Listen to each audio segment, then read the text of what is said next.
This is the Jeanneau 795 Sport. She's a competitor to the Beneteau on Tears 8 and probably the Arvor 805 Sportfish. Bit of an all-rounder, and I believe Jeanneau's attempt at having a crack at the adventure boat market, so having a crack at the Axopars and the Sax doors. So in this video, I'm going to take you on a detailed walkthrough. We're going to discover who is this boat best suited to, and is it really having a crack at the adventure boat market, or is it something else completely? My name's Dan Jones, you're watching Dan's Boat Life. Keep watching, let's do this. Pricing is in the description below, and you are going to want to check the price on this boat because it's offering a lot, let's face it. You always get a great deal of value with these Merry Fishers. Anyway, walk through, starting up here on the bow. One thing that I note about every product that comes out of the Beneteau group, Jeanneau is part of under the umbrella of the Beneteau group. They are very, very clever or intelligent in their use of space. And this bow area is an example of that. We're on a 27-foot boat, she's 7.1 something meters. She's not very big, she's trailerable. You can put her in the rack and stack, you can keep her in the smaller size marina berth. So that's obviously an advantage to you. But look at the amount of space we have here up on this bow area. You could quite comfortably get 4 people to enjoy this. You could relax yourself, but what they have done is make this multifunctional. So this area here actually unbolts and removes it, so you can put it downstairs. So if you're doing a fish for the boys' day, you can maybe get rid of this, stow it down below. Maybe you could stow all the cushions down below, and the decks are workable if you want to move around, cast rods, make mess when you're hoisting the anchor, that sort of thing. But if you're doing a day with your partner and you want to have a nice luxurious lunch, then maybe you put all the cushions out. So that's clever in my opinion. And look at this backrest that they've just a simple cushion thing that zips onto the railing. It's quite comfortable. Here we are, middle of winter, out of the wind, and it's just, it's just great, very enjoyable. So underneath this seat just here, I'll just sit on that one to give you some perspective. I do have quite unnaturally short legs, so normal people, your legs are going to come out to about here. But this is a comfortable forward-facing seat. You will not sit on this underway because you absolutely would block the driver, so don't even attempt to do that. This is an area that you'll enjoy when you are at rest. Don't let your kids go up here when you're underway either. So if you want some ventilation into the cabin below, there's a hatch underneath here which actually opens and allows some air through. Now, the anchor locker is just underneath here, and we've got gow chain to rope. We've probably got about 20 meters of gow chain, big gow anchor as well, and we have the electric Lumar windlass just there. Now, that is operated either from the helm, or we've got our regular control up, down, just here. So if you need to keep an eye on the anchor, you can do that. They've also designed this bow in such a way that picking up, I'm going to put my sunnies on now, I'm struggling with this sun. Picking up people from the bow is possible. You've got this little grab rail here, and pay attention that the bow roller is offset to starboard, so it just gives you this clear access. Obviously undo this this chain just here so you don't trip, but then if you're picking up someone from a fixed dock, very easy to do it like that. You could even, maybe in some conditions, put the nose on the beach because we're an outboard powered boat. You could trim the engine up and get yourself into the shallows. So we've got our navigation lights here and here. These little things here facilitate the bow sunshade. So there's 2 stainless steel poles which go in there, and then they clip on to the roof. These fixtures just here, and you protect this area in shade, so you get a feel for the height. You're really going to be seated only. You can't stand up and get the shade. That's what it's designed for. Aluminium cleats on port and starboard, and a decent little rail all the way around. I love the design of this cabin and the windscreen. Super funky, but we've got some functional elements into it too. So see where my hand is grabbing onto the fiberglass? Really good handhold basically, but it also catches the water. So on a small boat like this, when you step on board, if it's been raining or just dew from the night and all the water has collected in one of these, if it's not been designed properly, you'll step on with your linen shirt ready to go to lunch, and then all the water off the roof pours on your shirt. That's super annoying. But just see the drain, just point out on your side, Ben. That little drain there sends it out forward of where you're stepping, so it's not going to drip down your shirt. Ben, the work experience boy, is actually helping us out today. Thank you, mate. He's behind the camera. So that's very cool. So yeah, let's look at the roof before we make our way down the side decks. We've got these forward-facing LEDs. We're in Australia. I don't know if you're going to use them all that much, but they're certainly cool. I can see value using them in some of the countries where it gets super dark in winter. But yeah, it is what it is. If it's useful coming up onto your mooring or your anchorage with low light, could be useful. We've got roof racks. Now this is cool for us. This is useful. Powder coated black aluminium and proper roof racks. So stand-up paddleboards, surfboards. I love it.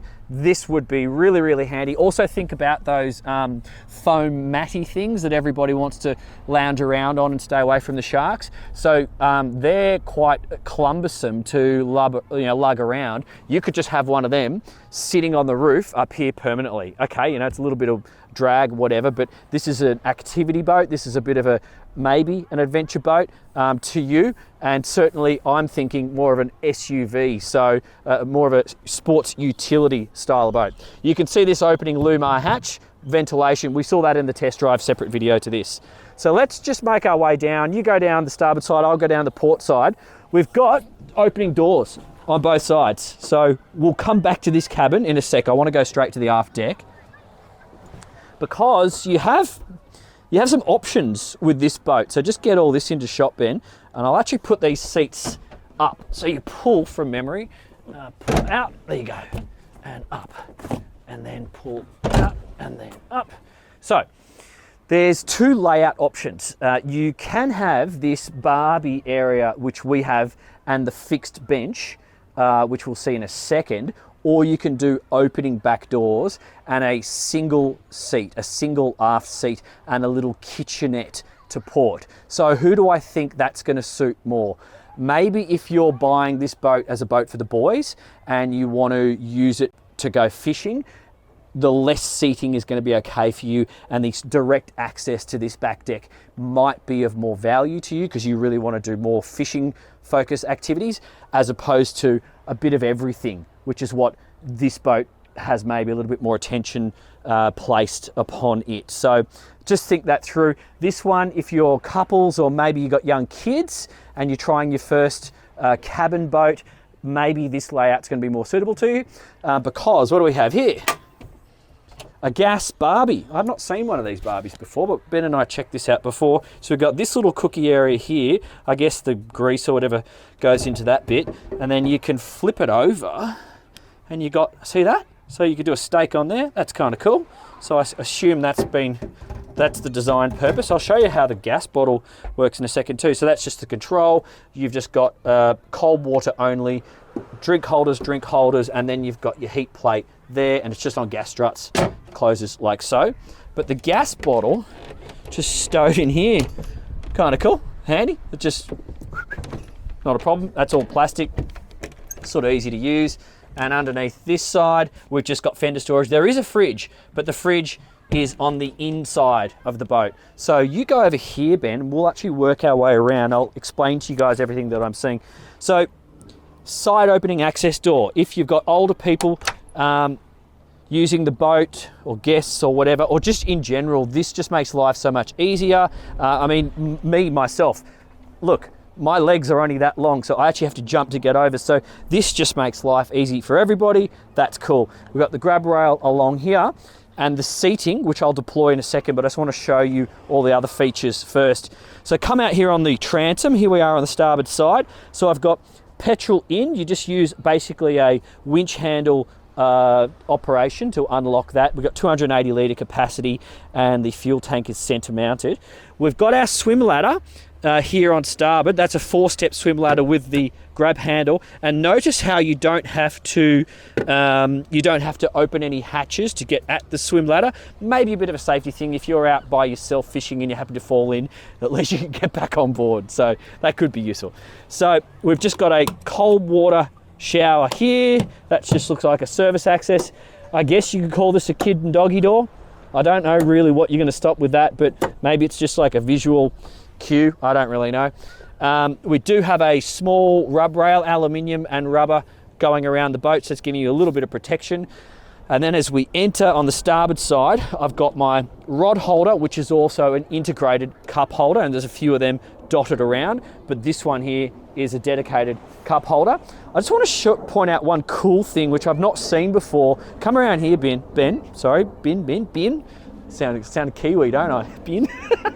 This roller. I'm sure plenty of other boats have done this before, but I've just not noticed that. I have scratched myself and my customers have scratched engines when we've been on boats of this style and you forgot to raise this and you've gone and trimmed the motor up. It's such an easy mistake to make.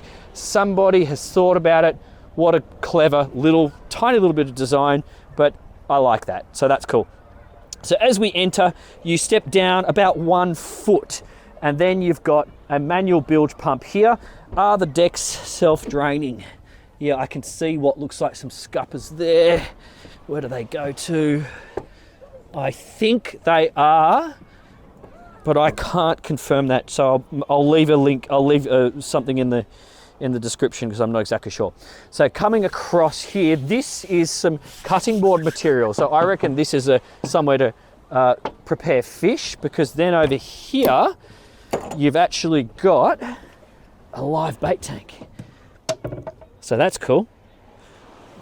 I don't like these plastic switches though, I gotta say. No, not switches, these plastic little knobby jobs, whatever you call these things. They don't last all that long. I'd swap that out for stainless. Anyway, neither here nor there. So this platform here, it's just regular extended swim platform, bolt on, nothing special about the port side, but a nice place to jump on and off and board the boat. And then you've got this little indent on port and starboard. If you wanted to place items there and didn't want them to fall off the boat, that's going to be useful. So on underneath here, that's just service access, and then operation of the live bait tank is done just here. You just open that up and you can operate it. And basically, to deploy the seats, you just pull them down like so. So we have, oh, don't do that, okay. Close that, send it the other way. We've got 3 of these. So let me just do this one. I do believe many of you are just going to be focused on taking a partner out. So how many people could we facilitate? 4 easily, 6 still comfortably, and 8 at a push if you're all good mates. And this is where I'm really attracted. And I said in the test drive video, I'm bullish about the Merry Fisher range in general. I was a boat broker for 20 years. I've sold a lot of boats, and they've always had good resale because the way they design these little things is it appeals to a wide market. It appeals to the mass market. So if you're wanting to get into a boat to take you to that next step that you've always been dreaming of, a Merry Fisher is a really good boat to do it. Keep it for a couple of years. You're going to sell it, get most of your money back, and then you can move on to that next big dream that you had. So if you're that style of person, that's when you should be focusing on a Merry Fisher, in my opinion. So get rid of those. Let's have a look under the floor. So you just pull, and then it lets you deploy that. So let's open this port side. Okay, so we've got house and crank battery and some plumbing. Then let's have a look on the starboard side. I'm just going to come in here, Ben. Okay. All right, so that's just a kill tank. That's drained, and then let's have a look in the middle. All right, step away. That's on a gas strut, 2 gas struts, and we've got the power steering just there. We've got storage for various items. You might be able to put some safety gear in there, and then let's have a look in here. Okay, fuel tank. So there is our 280 litres. That's a polyurethane tank just there. And you've got your fuel filter easily accessible. through here or here. So that's great. I like it when they are accessible, because the one thing that's going to stop an outboard, I assume that's water separator, is water in your fuel. And if you can attend to that quickly, you're not going to be in limp mode all the way home. So that's kind of handy. Now, next thing, one of the biggest complaints when I used to sell Axopars with the 28 cabin was the back window being closed off from the guests on the inside. We're about to go and have a look at the social space in there, but see this? How clever. You can be doing things here, passing food through to the table, and it basically transforms this space into a social space from people who want to be out of the wind to people who want to be in the sun and out in the fresh air. So that's kind of cool. A couple of LED lights, down lights here, another one that goes straight down here if you're preparing food, so that's cool. And if you want to be out of the sun, there is a deployable sunshade here. This just zips off and these poles pull out. And then there is a somewhat ugly strap which ties down to here, but it is useful because it stops the thing from rattling around, because you can still drive at a moderate speed with it. Rocket launchers for all your rods just there, all round white light for navigation. So let's go check out the interior. You got the port side, Ben. Just show everybody actually, whilst you're there, just stay there. I want to show everyone the height. This is important. Look at this. No kids are going to be accidentally falling out of this boat. No adults are either. So nice big door, grab handle just here, moderate amount of head height, because you actually step down when you're in the cabin. So me at my 5'7", I'm not going to hit my head. Most people will have to duck slightly, but this door is pretty big. The other thing is it locks in the open position, and it also locks in the cracked open position, so you can have air still entering the cabin. So sensible design. Now come on in and let's check all this out. What we might do is I'll focus on the helm first. So come and have a look at the helm. This is just a stock boat, so it doesn't have any electronics fitted, but you can put a single big chart plotter just here. We've got our Mercury diagnostics. I had fuel flow, I had speed on there, but I don't have depth. You'd need to put that on with a sounder of whatever you choose. We have, proper USB charging just there, drink holder, anchor operation from here. We saw the other operation up the front. That's the water pressure for the shower, water pressure for the taps. That's the manual operation for the bilge pump. They do have float switches. These are just spares. Lights, power, lights. And then we have 2 windscreen wipers and a windscreen wiper washer. I like having them on individual buttons like this, because when you're bouncing through the sea and you need to turn the thing on, having to go through the cycles like some of them make you do is quite annoying. So that's simple, easy to operate. Bow thruster on the port side, 2 buttons on to switch it on. Left is left, right is right, and then single off.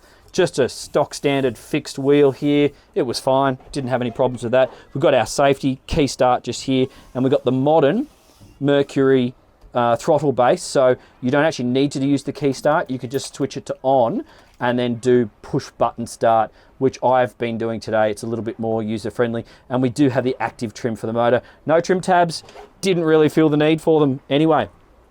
So there are blinds, internal blinds. See these little knobs just here, which basically loop onto these thingamajiggies, and then there's curtains which are behind me. So the curtains will protect that part of it, and then I'm pretty sure there's a blind that goes around the front to stop any too much light coming in when you pack the boat up at the end of the day. So now you just step back a little bit, Ben, because I want everyone to appreciate this. So can you see this navigator's chair?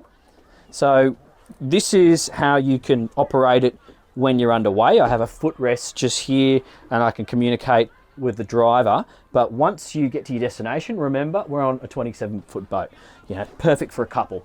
They have been clever with their space utilization. See that? It drops level, it drops its height a little bit. I'm now in social mode. We can do the same with the Helm chair, like so. And now we have this little lunch table to operate. This lunch table, when not in use, it stores in the roof. It actually slides up this pole. It's got a safety lock, so it's not going to drop on your head, and it gets out of the way. Another sensible use of space. Somebody's put a lot of thought, care and attention into the design of this, so that's cool. So this is the one with the bench seat aft. I'll sit on it to give you some perspective. Not huge. So 3 blokes, you know, that's about the max you'll get on here. 4 kids, probably. But it does the job. And in terms of what we have, I mentioned the window. Love that. We've got a light just here. We've got an isotherm fridge just hiding down here. It does have the freezer drawer as well, so that's good for a day out. We have quite a deceptively deep storage area, so that goes all the way in. You get lots of bits and pieces in there. And another storage area just in here. And on the starboard side, yes, storage, but you also have some electricals. You've got some fuse access just in there. And then this starboard side, we have quite a bit of storage underneath as well. So I'll just operate these seats again. Yes, watch your head there, Ben. You're taller than me. So underneath, we've got shallow storage. So this is underneath the navigator's seat. So, but you will easily, just give me the camera, you'll easily get a safety grab bag in there. So that's doable. And then under the helm, here is your batteries. You can see I've also put the Mercury display cover in there. And that seat is adjustable, which you can see up, down, forward and back. Now underneath here is the water tank. I saw that. The holding tank, well, I didn't look carefully enough. It could be under there, but maybe it's not. I'm actually not too sure. So let's now focus on the accommodation. Now I've got, just get the camera in there so people can see first. See these cushions? This corner piece is designed for when you're sleeping. So I'll take my shoes off and I'll jump on the bed, just to give you some perspective. So